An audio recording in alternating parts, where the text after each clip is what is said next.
Congratulations India सभी भारतीयों को, दुनिया भर में सारे भारतीयों को ऑपरेशन सिंदूर की विजय की बधाई हो। जी हाँ, अब ऑफिशियली कंफर्म्ड है, भारत ने पाकिस्तान के ऊपर ऑपरेशन सिंदूर की विजय का सेहरा बांध लिया है। शाम 4 बजे से ऐसे कयास लगने लगे थे जब भारत सरकार ने ऐसे संकेत दिए थे कि आगे से अगर पाकिस्तान कोई टेररिस्ट अटैक करता है तो भारत उसके ऊपर वॉर डिक्लेयर कर देगा। तभी से आभास हो गया आगे से। उसी के बाद जैसे ही सुबह हुई, अमेरिका में राष्ट्रपति डोनाल्ड ट्रंप ने ट्वीट करके बताया कि पूरी रात की लंबी बातचीत के बाद भारत पाकिस्तान अब सीज फायर के लिए एग्री कर गए, इसको यहीं दबाते हैं। रीजन बहुत साफ है, देखिए जैसे ही 7 मई से ये ऑपरेशन सिंदूर एग्जीक्यूशन में आता है, लोगों के उठने से पहले 9 ठिकानों को हमने टारगेट बनाया, उनके आतंकवादी अड्डों को नष्ट किया। उसके बाद से दुनिया भर में ड्रामा शुरू हो गया। सबसे पहले डोनाल्ड ट्रंप ने तब भी अपने ओपनिंग रिमार्क्स दिए कि मैं ओवल ऑफिस से ये कहता हूं कि बहुत लंबे सालों से, दशकों से, सेंचुरीज से भारत पाकिस्तान के विवाद चला आ रहा है और यह अंदेशा था कि कुछ होगा, and now I hope it ends very fast. उन्होंने बस इतना कहा और वे क्या कह रहे हैं ध्यान दीजिए कि मुझे लगता है और उम्मीद है कि जल्दी खत्म हो जाएगा। उसके बाद सारे ब्रिटिश पार्लियामेंट हो, पार्लियामेंटेरियंस हो, फ्रांस हो, जितनी भी बड़ी इकोनॉमीज हैं, सब ने मिलकर भारत का समर्थन किया। साफ कहा भारत को यह अधिकार है कि वह अपने देश के सिटीजन्स को प्रोटेक्ट करे, अपनी सोवरेनिटी को प्रोटेक्ट करे। Nobody is with Pakistan.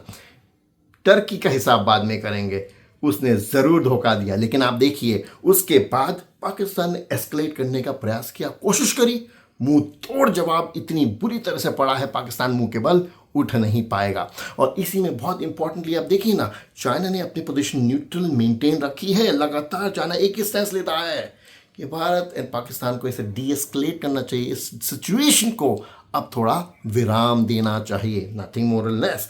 Reason बहुत साफ है, अमेरिका भी समझ चुका है, दुनिया भर के सारे देश, कि पाकिस्तान एक नोटोरियस टेररिस्ट कंट्री है and it's technically a ban country for everybody in the world. उसी के साथ अब जैसी जैसी सिचुएशन आगे बढ़ती है, अगेन डोनाल्ड ट्रंप कहते हैं कि मेरे लिए तो दोनों ही बराबर दोस्त हैं, मैं इंटरफेयर नहीं करूंगा। ये बड़ा ही डिप्लोमेटिक लेकिन भारत के पक्ष में कमेंट है।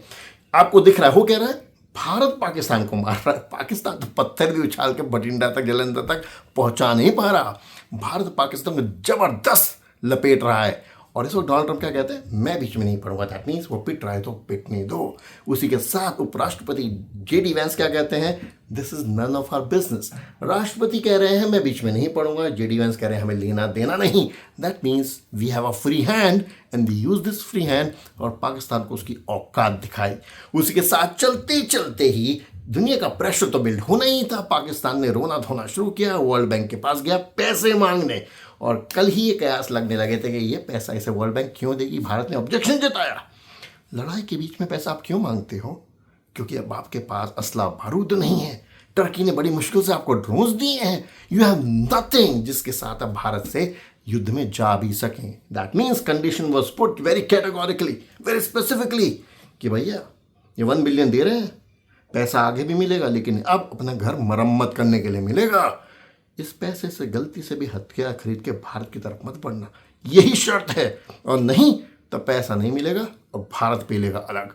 This is what has happened very clearly and this is a big big win for India. It shows कि भारत की जो कूटनीति है, जो डिप्लोमेसी है, वो भी आज चरम पे है, बहुत हाई लेवल पे है, सुप्रीमेसी है भारत की, और पूरे रीजन में दबदबा। जो कहा जाता था ना कि चाइना का एक दबदबा है, India maintains a huge, big influence in Southeast Asia and as a bigger emerging power, moving from developing to developed.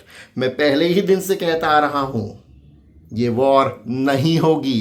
प्रधानमंत्री नरेंद्र मोदी बहुत जिम्मेदार, बहुत दूरदर्शी विजन वाले व्यक्ति हैं, वॉर नहीं होने देंगे। एंड आज उन्होंने देश को जिताया है, बिना वॉर में जाए, बिना देश को डिवेलपिंग से डेवलप्ड बढ़ते हुए देश को इस वॉर में झुलसने से बचाया है। Once again congratulations India.